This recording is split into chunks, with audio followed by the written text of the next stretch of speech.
I'd say welcome back, but I realized most of you weren't here for the first video, so welcome in general. Also, let's not focus too much on this glare on my glasses. I'm blind. I love these big glasses. I got big glass, therefore I got big glares. It is what it is. I am just starting the artist way. I'm gonna start off with some background into why I'm starting it at this point in my life, and then weekly, this is week 1, I'm gonna do the check-in at the end of the week about how I feel like that experience went.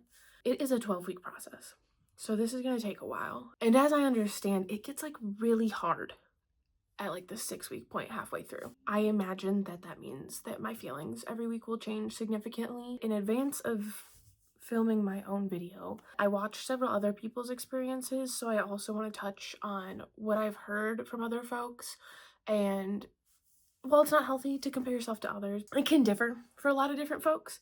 I don't know if this will influence you to want to do it yourself, or if you're already doing it, or if you're watching just because you're interested in how my experience was. I don't intend on sitting here and reading the whole book to you and telling you every little detail about what the book is, because then you should just get the book. We need to go back to just reading books.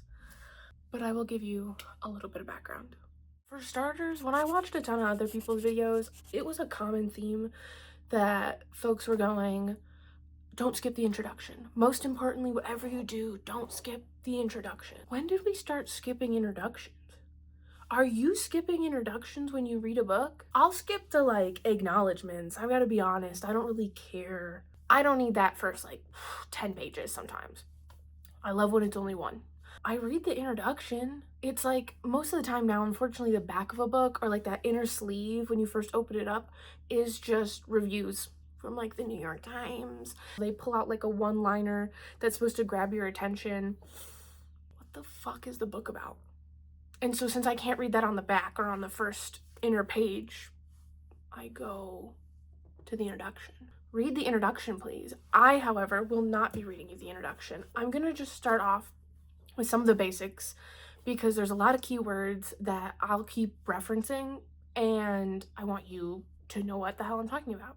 I started the artist way a week ago. I had been looking at getting it for quite a while. It would come across my timeline because I got a bachelor's in fine arts at the School of the Arts Institute of Chicago.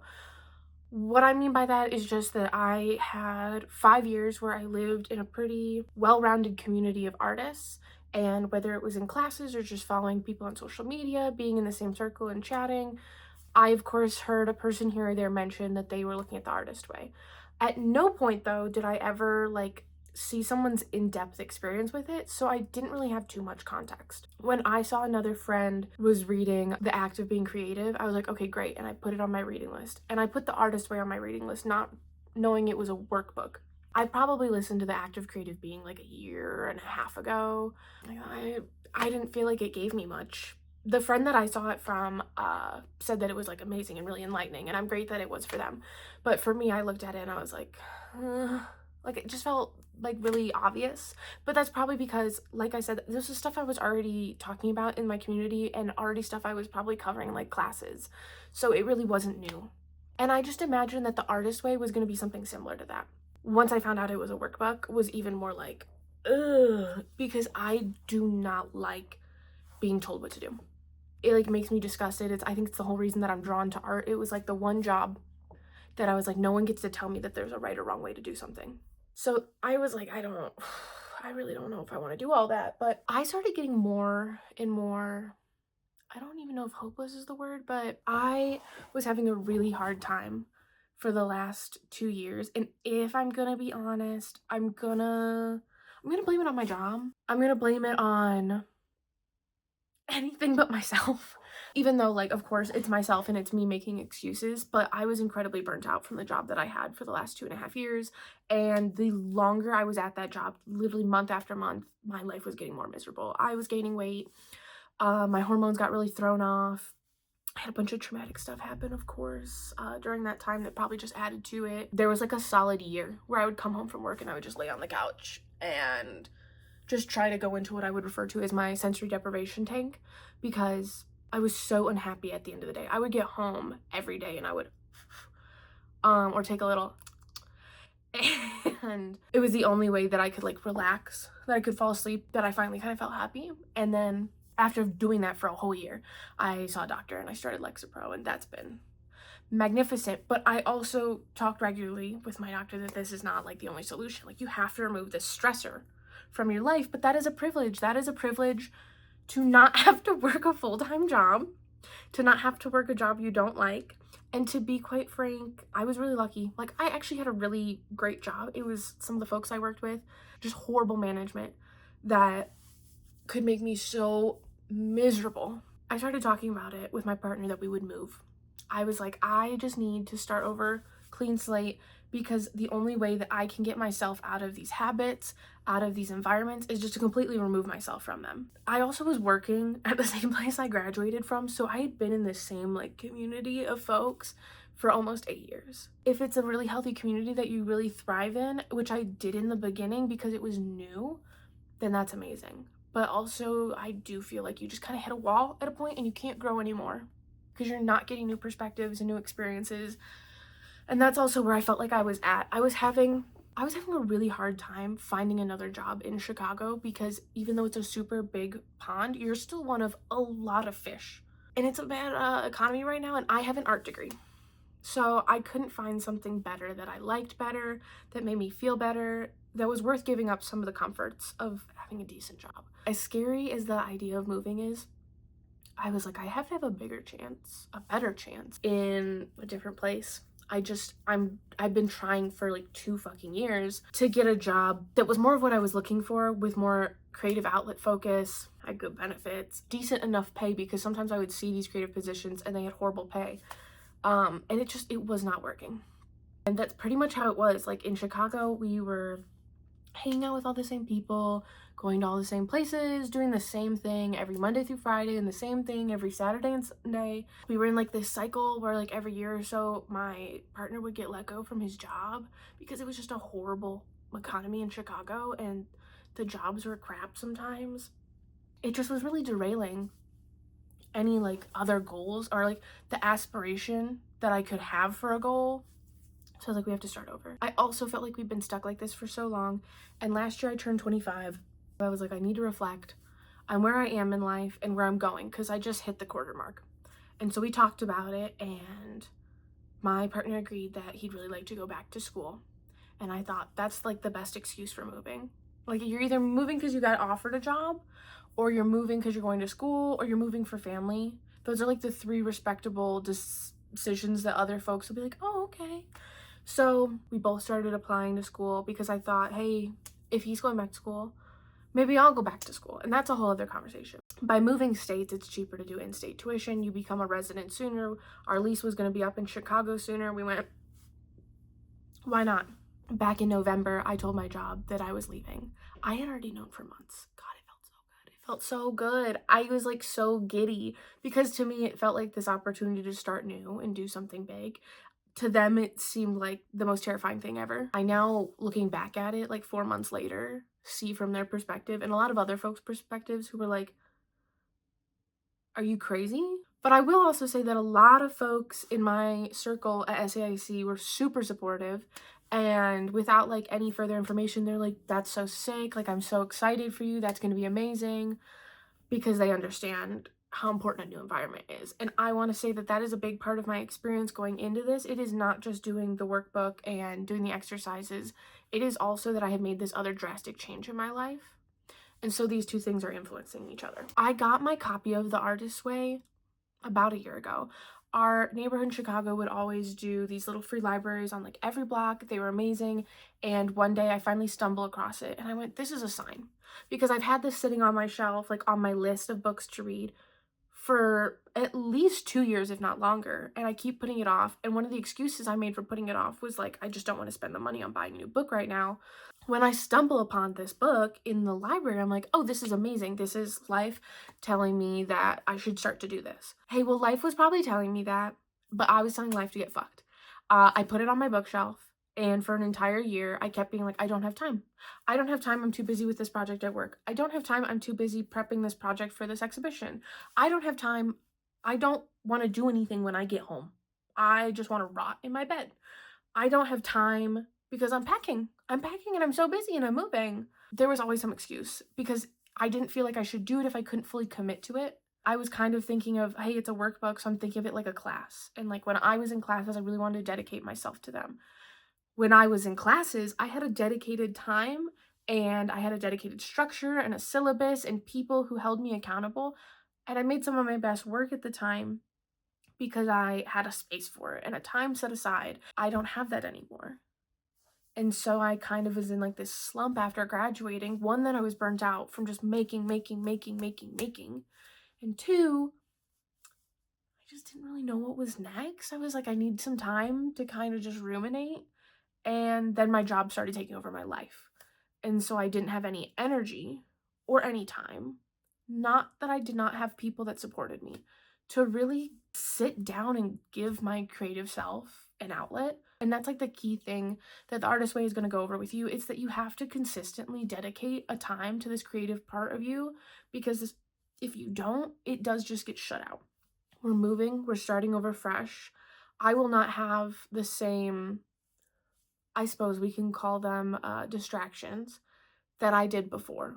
I won't have the same excuses. That's the word I should use. Not that they're distractions, because even just hanging out with my friends, I would dedicate time, of course, to my relationships, but I wasn't dedicating any time to the relationship I have with myself. So I was like, I'm gonna be starting over somewhere new, where I have like one friend here. I know one person here.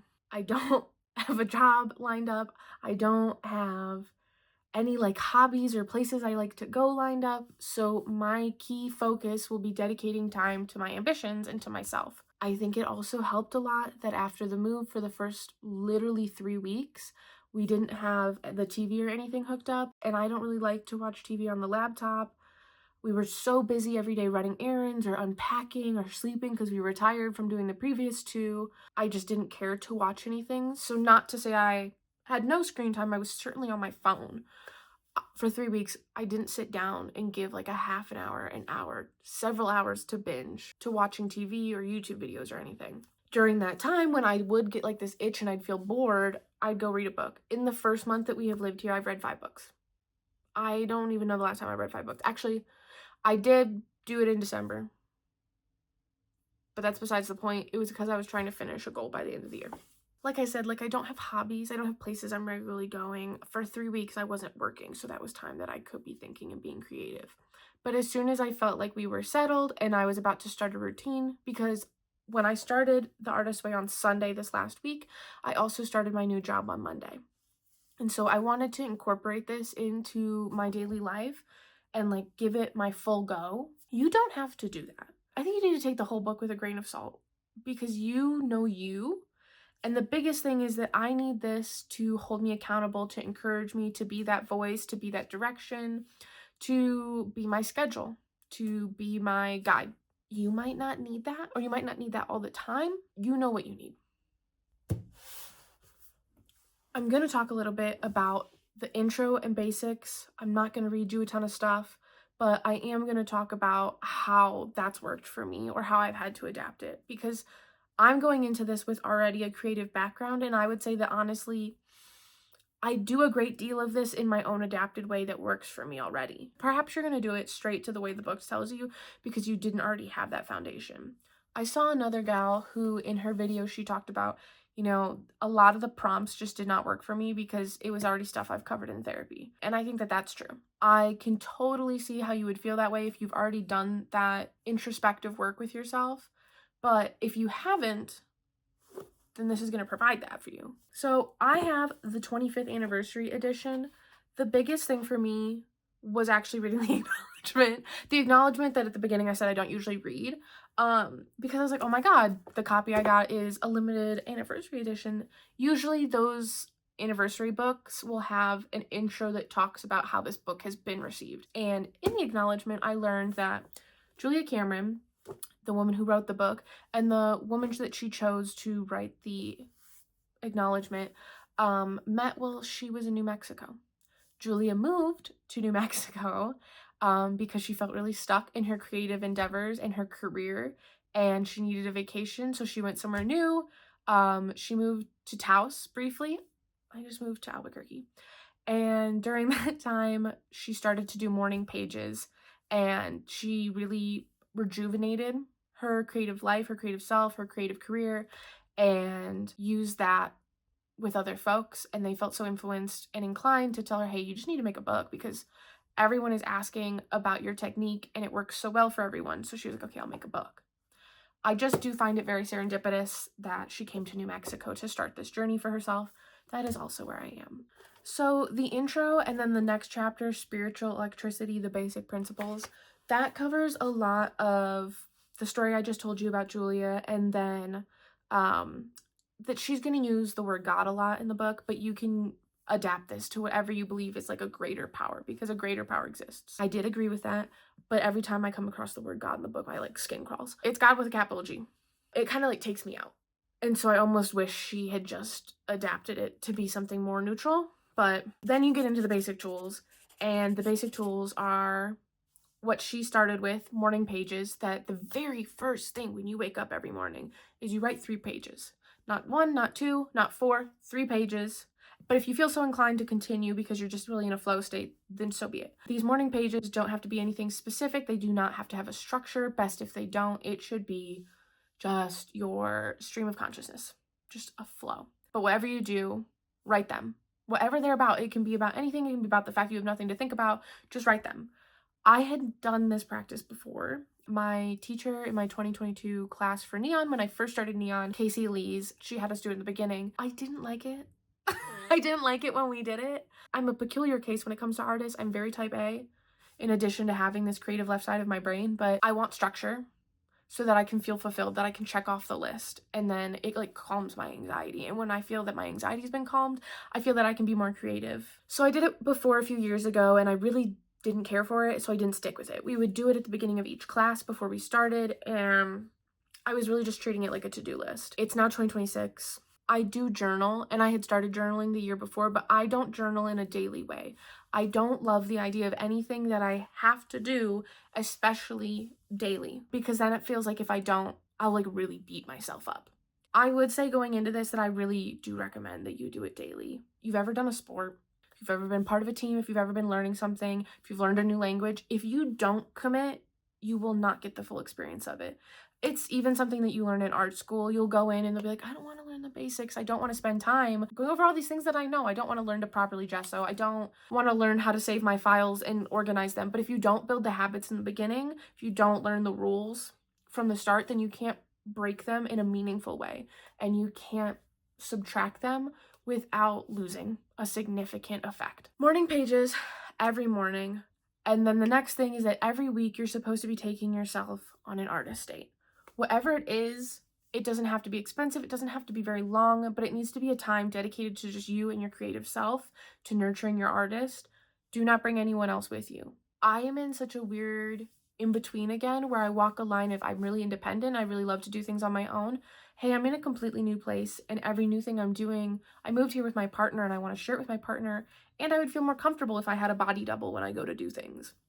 So that one I was like, already hesitant to, because I was like, I say that I want to go do things on my own and then I don't give the actual time and commitment. One thing I will say that Julia references that I find very well put, I'll just read the excerpt for it.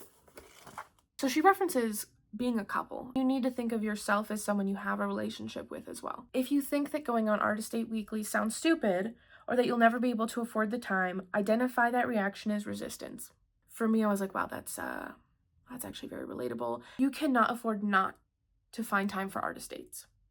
Do you spend quality time with each other? Troubled couples are often asked by their therapist. Parents of disturbed children are asked the same thing. Well, what do you mean quality time? Is the usual Weasley response. We spend a lot of time together. Yes, but is it quality time? Do you ever have any fun together, the therapist may press. Fun? Who ever heard of having fun in a rotten relationship like this? Who heard fun when you work a 9-to-5 that drains you? When you're paycheck to paycheck? Who heard of fun when you're chronically ill? When you're depressed? Who heard of fun? I mean, we've all got excuses, but do you go on dates just to talk, just to listen to each other? Dates, but we're married. We're too busy. We're too broke. And the therapist responds, you're too scared. Hey, don't sugarcoat it. It is frightening to spend quality time with a child or a lover, and our artist can be seen as both to us. A weekly artist date is remarkably threatening, but remarkably productive. A date with my artist? Yes, your artist needs to be taken out, pampered, and listened to. Like I said, I'm not going to keep going, but the two broke, definitely at the top of mine. I think it's important, and I think she's right, and I do believe that making this one of the top two pivotal things that you dedicate time every week to your artist is incredibly accurate. Starting to get into my experience, however, I did not do the morning pages in the morning. Like I said, I think you need to commit full-heartedly, and I think you need to do things every single day or every single week as they're instructed. Otherwise, like, what's the point? I watched a few other folks' reviews, and they were like, oh, I didn't do this, and I didn't do this, and I didn't do this. And then they're like, yeah, I didn't really feel like it did much.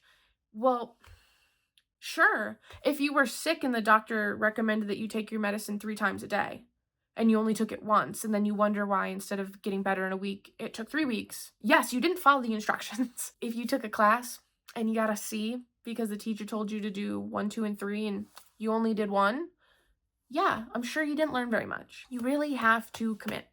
You're only going to get out of it what you put into it. I learned that from a sports coach when I did speed skating when I was like 10, and I have held it my entire life. Something about the way that he said it to me, he was entirely accurate. I was like, there is a full logic to that I can believe and get behind. Some things, not a lot of logic. This I get.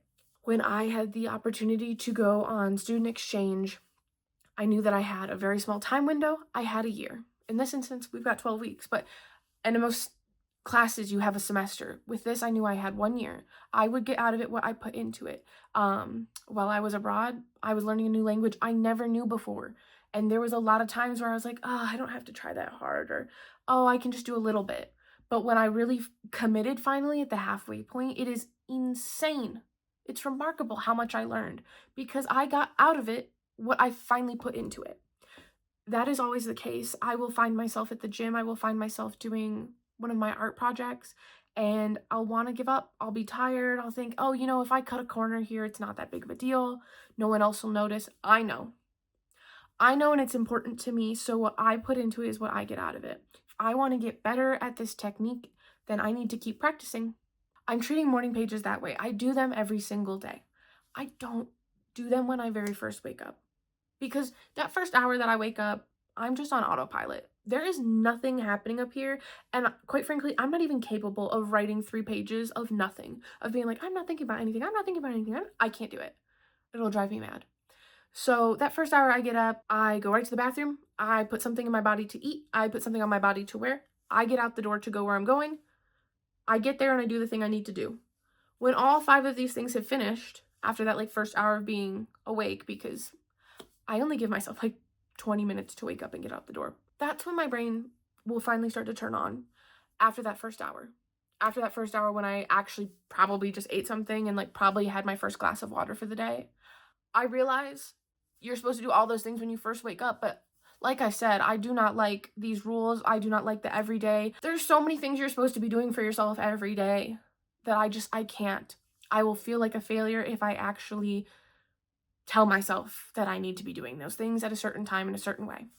So morning pages, I typically do about an hour or 2 after I wake up. During the morning pages, I gotta be honest, I do still kind of treat it like it's like a to-do list. I'm really talking to myself. You might be like writing a short story that popped into your head. You might be, I don't know, because I don't know what my partner writes about. That's the other big thing about this. I told him that I would love if he would do it. He said he really wanted to do it. He'd been planning to do it as well. And so we decided to do this together.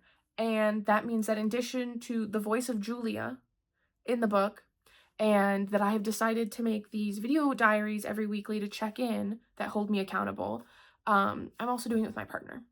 And so every day for the last week, I have gotten up before him, I've left him a little note, and so the first thing he sees is morning pages. My partner is even less of a morning person than I am. Jules could sleep a full 24 hours if you let him. And I also, having been with him for over 6 years, know that his brain is not on before like 11. Maybe 10, but he's still been telling me about how helpful they've been and that he really loves them, and I'm really proud of him for sticking to it every day. But that means every day if I'm going to be nagging him and asking him, hey, did you do yours? I can't be a hypocrite. I need to have done mine. So I need to have done mine before I bother him. And that means I do mine at least before noon every day. I'm also, like I said, a really type A person. And so by doing these morning pages, you're unlocking yourself so that you can finally shift gears into the creative side of your brain. I had this teacher back my freshman year of high school named Miss Tamman when I took AP Human Geography. And a lot of the time it had nothing to do with AP Human Geography, but she would like to teach us psychology tricks before we would start class so that we could learn these skills. A lot of us were freshmen that would A, make us better in the class, but B, make our entire experience going forward in education just easier. Things I learned from Ms. Tamman were like, if you try to learn things after like 8 p.m., if you're trying to read, if you're trying to study, your brain has already started to shut down at that point. It starts to run out of fuel after so many hours. Same thing that a dietitian will tell you, if you're not putting in enough protein, if you're not hydrating, it'll start to wear down after certain marks when it's burned through that power source. So your brain does the same thing with sleep, and around 8 o'clock every evening, your brain's not really going to retain information. I ignore that. I still do like my Duolingo right before bed. I would still study into the late evening. Usually I go to bed at like midnight, and so I treat 10 o'clock like my benchmark for like when I expect that my brain's going to start shutting down. It's because as soon as you go to sleep, and ideally if you're getting enough sleep and you're getting into REM sleep, your brain starts cycling through and it removes all the stuff that it thinks that you don't need. Anything after 8 p.m., hey, probably not that important. So you need to really like highlight and focus on the things that you want your brain to remember, and anything that you don't should happen in those outer skirts of the window. So I knew that morning pages would have a value. I knew that having this dedicated time to go on an artist date would have a value to it if I really committed, because I'm familiar with these topics already, and that wasn't groundbreaking for me. Okay, so Julia talks about also why you need to do these artist dates with your artist self, and I really did like this one paragraph because it was just beneficial to me to hear someone put into words exactly what I was feeling or seeing, and to be honest, what I was too afraid to call out. You're likely to find yourself avoiding your artist dates. Recognize this resistance as a fear of intimacy, self-intimacy. Often in a troubled relationship, we settle into an avoidance pattern with our significant other. We don't want to hear what they're thinking. We avoid them, knowing once they get the chance, they will probably blurt out something we don't want to hear, and it's possible they will want an answer we don't have or can't give them. It's equally possible that we might do the same to them, and then the two of us will stare at each other in astonishment, saying, I never knew you felt that way.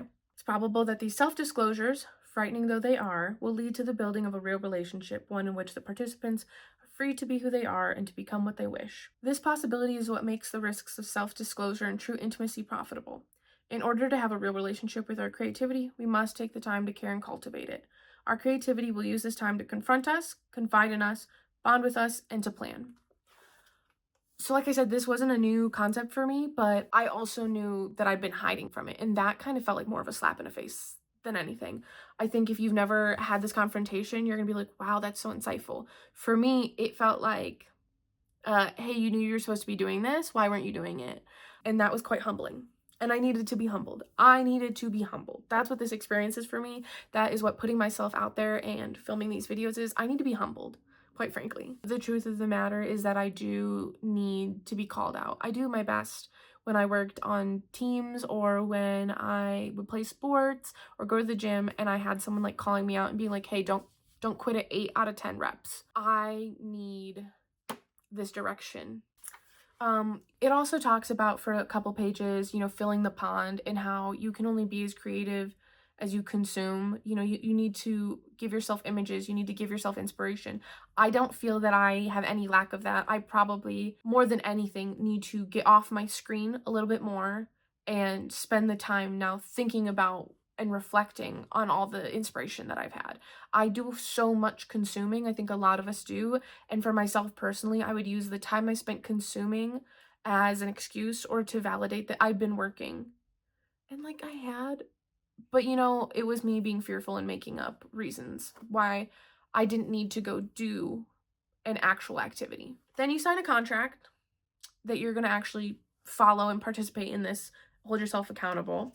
And then Julia talks about shadow artists, and since I'm going to get into shadow artists ever so briefly, I'm just going to break down a lot of the keywords that you'll learn and use throughout the experience. So first we have the censor.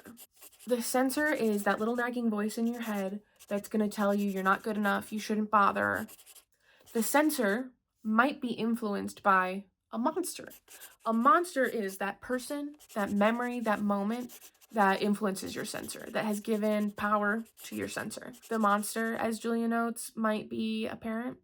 A lot of times more than not it is, or some sort of family member that influences you, that tells you this is what you need to grow up to be. The monster could also be maybe a teacher, or it could be one person in a particular moment who just really made you feel small, or it could be a moment. It can be this like memory itself, and it's more than one person. I'm gonna say that for me, this is like that therapy moment that one review had mentioned, that you might have already reflected on this and had the introspection if you've been seeing a therapist. My monster is a moment from when I was in the 6th grade. I got bullied really bad, actually all my life. When I was in the 3rd grade, it was so bad to the point we decided I needed something completely new, a new environment. So I transferred schools, and then I was the new girl. Then I lost my 2 front teeth. Then I got glasses. I was an easy target. And in 6th grade, there was a boy who liked me that I did not like back, but he was much more popular than me. And so when I did not reciprocate his feelings because he'd kind of been fucking mean to me, he made sure that everyone in the middle school did not speak to me for at least a week. I mean, an entire week. If I would go to every class, my lunch, gym, waiting to get picked up, getting dropped off, you name it, and no one would speak to me. And it was incredibly traumatizing. And what it taught me at that time is that my voice didn't matter. That not only did my voice not matter, people fucking hated it. It was a really awful time. And I have carried that feeling, that sentiment, those voices, even those people, even though that happened, oh my God, I'm 26, that happened 14 years ago. I still carry it with me. And anything that has happened since has been a trigger, you know, just kind of piling on top.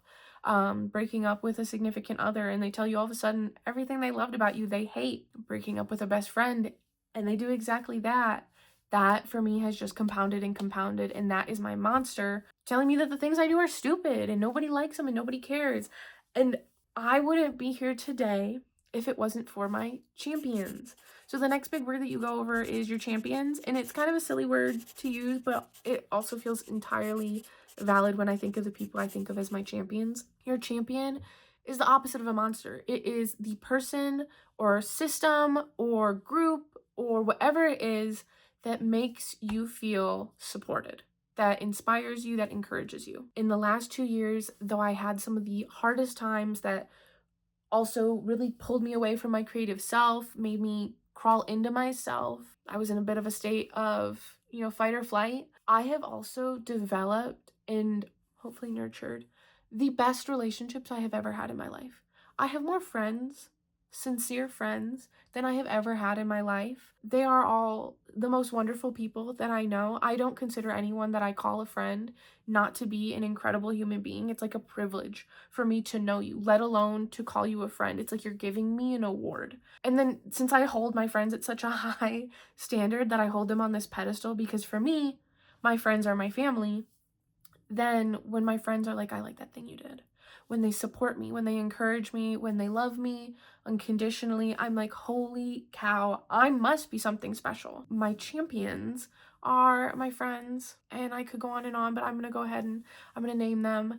My friend Sarah, my friend Laura, my friend Michaela, my friend Maggie, my friend Emma, my friend Carly, and my partner, obviously above all, my partner, my friend Allie, my friend Mila.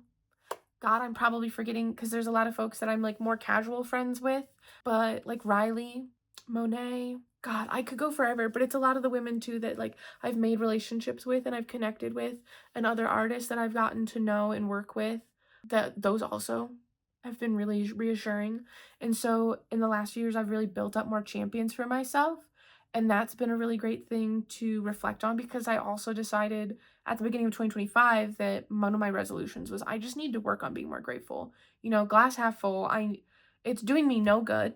I'm stuck by doing the same thing and being so negative all the time. I need to let go of a lot of this rage, even though, quite frankly, my spite is usually what drives me. It's also acknowledging, you know, that monster, that censor, for me, a lot of my rage, a lot of my like pain and torment, that trauma, while I'm valid in, you know, recognizing it, and I'm valid in feeling it, it does me no good to use it as an excuse to hold me back. A big thing with the move and starting the artist way for me is acknowledging that I have all these people in my corner, and I think that it's a disservice and it's disrespectful for me to not be the best version of myself when I do have these folks who are standing there for me. The last main vocabulary word is a shadow artist. There's like a whole little chapter dedicated to the shadow artist, or a subchapter, and it talks about folks who don't commit to being an artist and they find themselves in the middle. They find themselves being a shadow artist. You can be an artist in whatever way you feel that you need to, and so I want you to read these chapters, if they're of interest to you, with a grain of salt. I am interested in being a full-time artist. That has been an aspiration of mine for as long as I can remember, and I don't think that you should not do the artist way because you don't want to be a full-time artist. I think you should do the artist way because you want to knit some more and you want to learn how to nurture the part of you that wants that hobby. Art can be a hobby. I do believe anyone can make art. I don't believe all the time that you have to be an artist. I think being an artist is dedicating your identity, a portion of your identity to being an artist, dedicating a portion of your lifestyle to living like an artist, the same way you dedicate a portion of your life to being a teacher. I also think that being an artist is making things with an intent, with a lot of research and knowledge and care. You can still make art and not be an artist. I believe that you can make art and just be doing it because it's fun. Just be doing it because it's therapeutic, it relaxes you. You can just be knitting a hat because you have a new niece that you want to make a hat for. You don't have to make art because you want to be a full-time artist. That's entirely up to you, and I do feel that a lot of the language in this chapter could have been better, because a shadow artist is someone who wants to be a more creative person, but more so as an artist, and they're not dedicating themselves to it too early. She gives a bunch of examples of folks who, they wanted to be an artist, but their parents decided it was more responsible to be a lawyer. I have certainly seen this in my own life with folks that I know. You can probably imagine folks, maybe you're the person that you're like, yeah, I wanted to do art more, but I decided it wasn't worth, I couldn't justify it. What you do instead is you do something adjacent to art. And maybe that's volunteering, maybe that is being someone's assistant. I do think that I did that, but it's also sometimes you do it because it's like your only option. Like, you have to make a living. Living meaning I need to pay the bills and keep a roof over my house. You're not thriving, you're not really living, you're just getting by. And if the getting by that you do can happen to have a creative outlet, then that's all the better. It makes the day by day so much easier. It nourishes you, but that is not everyone's case. And so I don't want to sit here and call everyone a shadow artist. If your day-to-day job is something a little more practical, like accounting, because maybe that fulfills you too. And so I do like a job that has structure, and most artistic jobs don't have that structure. I find myself suffering when I have had jobs at places where they are so loosey-goosey. A lot of times you get underappreciated and disrespected, taken advantage of, overused, burnt out. So I do like the structure. And at the same time, I could not do a day-to-day that did not have a little bit of creative to it. But then I do justify, hey, I did this creative stuff at work today. I found myself where I was becoming a shadow artist. I was telling myself that I couldn't come home and work my 5 to 9 because I was so tired, and I had spent my 9 to 5, doing all the spreadsheets and doing all the bills and sometimes making social media posts for my job, that when I came home, I didn't want to do those things again. I'd already done them for 7 hours. I didn't want to come home and do them for myself for another 7. But it wasn't the same, and I wasn't nurturing myself. So that's what a shadow artist really is. I think we can all relate, but I don't think you should feel a great shame for it, because it's just kind of the reality that most folks are living in these days. I do, however, not want to live on an in-between. I have a goal and an aspiration to do something much bigger, give much more of my time and my living to being a creative director. That means that sometimes I need to take a risk. And a big risk I already took was this move. Big risk I already took was leaving everything I know behind, because I full-heartedly believe that not the artist way, but my new environment will be incredibly nurturing for the artist that I want to be. I spent the entire first part of this just talking about what it is, and I'm so sorry. Let's talk about week 1. I spent a lot of time with that preface because week one's pretty simple. Obviously, you're just getting started, and so it shouldn't be anything too crazy. I didn't feel after week one that I am significantly in a better place than I was before I started. A lot of that preface is me explaining why that is, because I think I already had a lot of these habits, but I know that I will probably feel more impacted as the weeks go on and I've spent more time, because it's like going to the gym, it's like doing a sport, it's like anything, the more you do it, you will get better. Week one was called Recovering a Sense of Safety, and you were really supposed to focus on your champions, your monsters, the sensor, identifying when that comes up in your day-to-day life. You're supposed to start noticing so that you can start addressing. There's also a term for when you hear the sensor or when you see the monster and feel it, and that's called a blurt. So this week you were supposed to do exercises that focused on the negatives and the positives, the pros and the cons, your blurts, and your champions. Really getting just down to the basics of it to start with what's influencing you to or to not be the creative individual that you want to be. A lot of it's addressing like when you have fear, when you're intimidated, because you need to look at it head on before you can get past it. There's this part about your enemy within, your core negative beliefs, and it's a list of common held beliefs that folks may have. Maybe because this is a 25-year edition, I found a lot of it outdated. Number one, of course, everyone will hate me. Hey, what did I tell you earlier? The only reason I am still a creative person after all of that trauma is because I thought, hey, everyone already does hate me. I might as well just do what I want to do anyways. That doesn't mean it doesn't still hold me back some days, but I have also used it on the flip side to get to where I am already. I'm just trying to continue to get past it. 2, I will hurt my friends and family. I don't think I've ever felt that one, but I make a lot of provocative work, and I've been concerned with folks misinterpreting that or making assumptions rather than communicating with me. I just had to admit to myself a few years ago, though, that like, if I don't share who I am because I'm afraid that other folks won't accept it, then I will never be happy and I can never do anything. So I've already kind of moved past that one. 3, I will go crazy. I didn't really know what that meant. 4, I will abandon my friends and family. I do think there is a balance to finding how much time to give others and how much time to give yourself, but I didn't quite grasp that question. Number 5, I can't spell. I will say every time I actually am doing creative writing or really any writing, I will make some small typo, and then I'm like, God, I must look like the biggest idiot ever. I shouldn't write at all. Crazy to think that any little mistake means you should do nothing at all. I don't feel that way when I'm like cutting vegetables. I'm like, damn, the vegetable's gonna taste the same. If I make a small typo, as long as you know what I meant, the message stays the same. And so I have to give myself that grace when it comes to writing, but maybe for you it's cooking. Number 6, I don't have any good ideas. I think a lot in terms of I don't have any original or substantial ideas. Number 7, it'll upset my parents. Not my concern. Number 8, I will have to be alone. Like I said, I've already been alone and independent a long part of my life. That wasn't too much of a concern for me. Number 9, I will find out I'm gay if you're straight. I already did that one about a decade ago, so we're good. Number 10, I could be struck straight if I am gay. I need to know how number 10 got on the list. I need to know who was telling her. That's happening a lot. Number 11, I'll do bad work, not know it, and look like a fool. Trust, I know when I look stupid.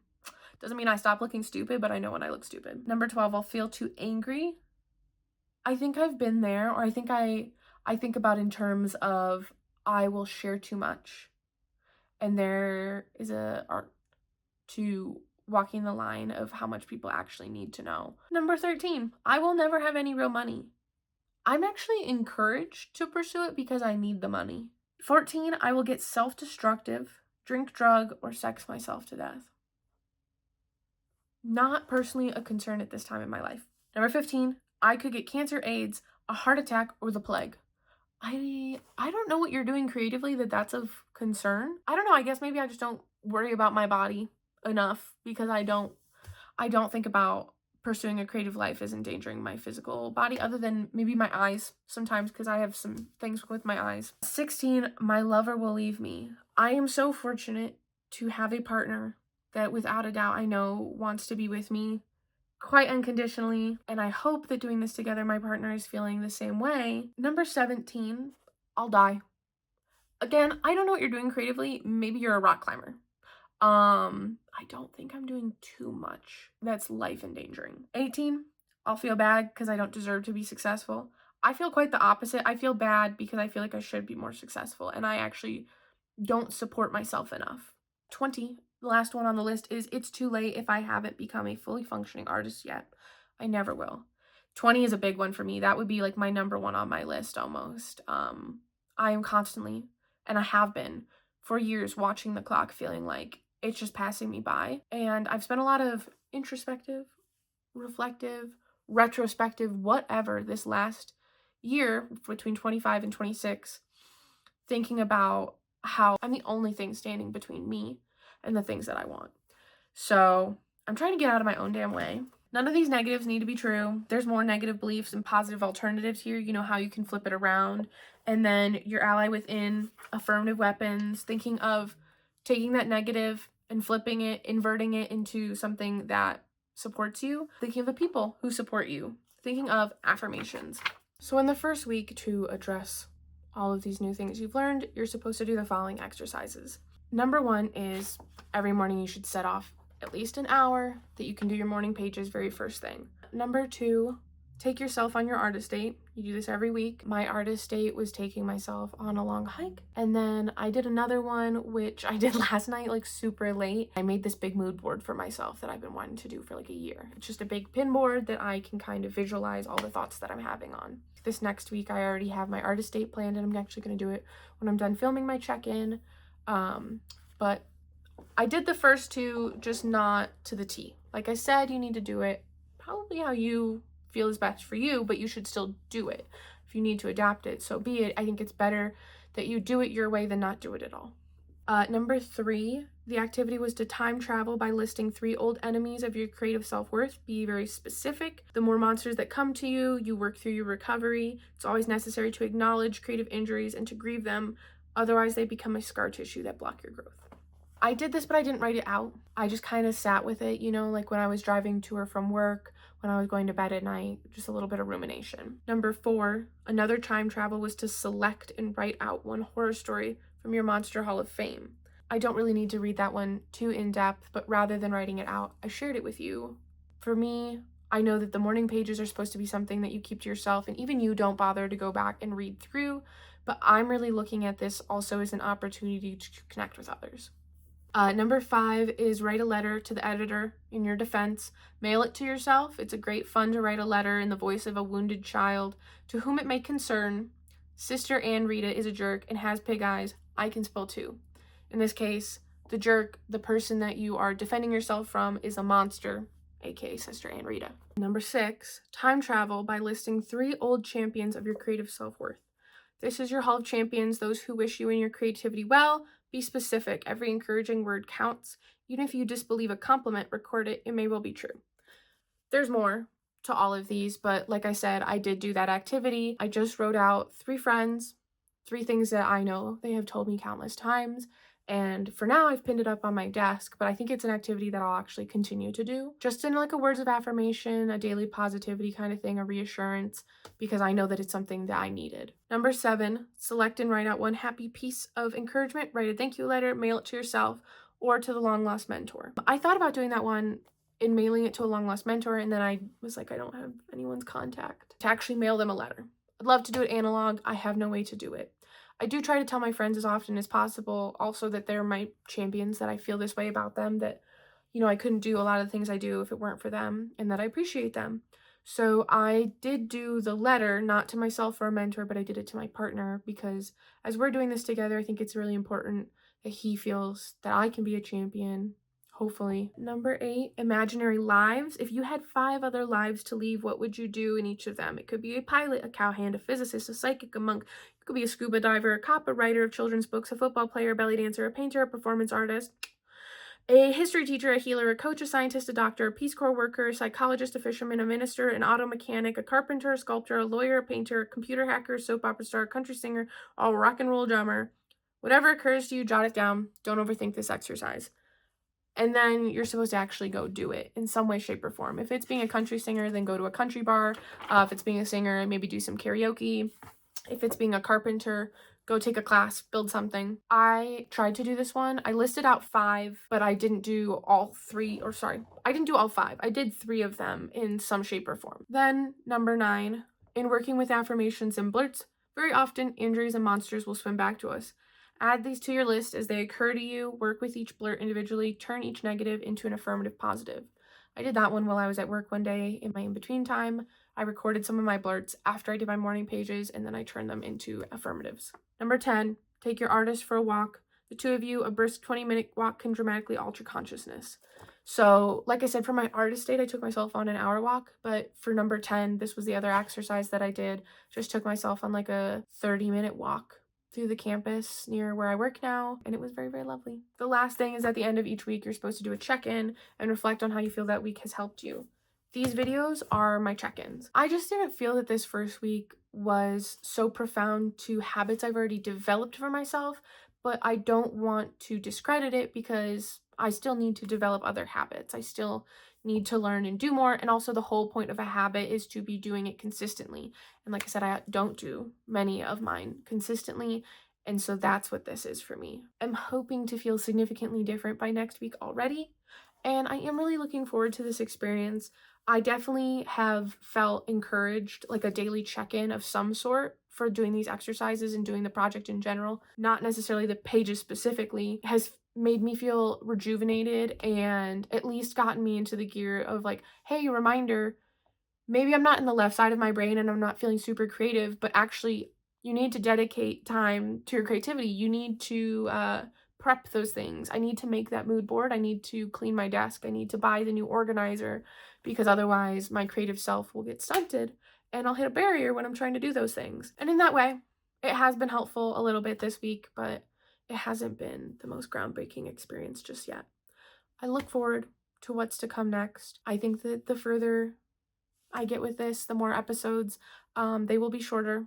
I just had a lot to cover to kind of get you to know where I'm at. And then, I don't know, maybe I'll have something cool that I'll have made because I was inspired by this that I can share with you later. Yeah, thanks for watching.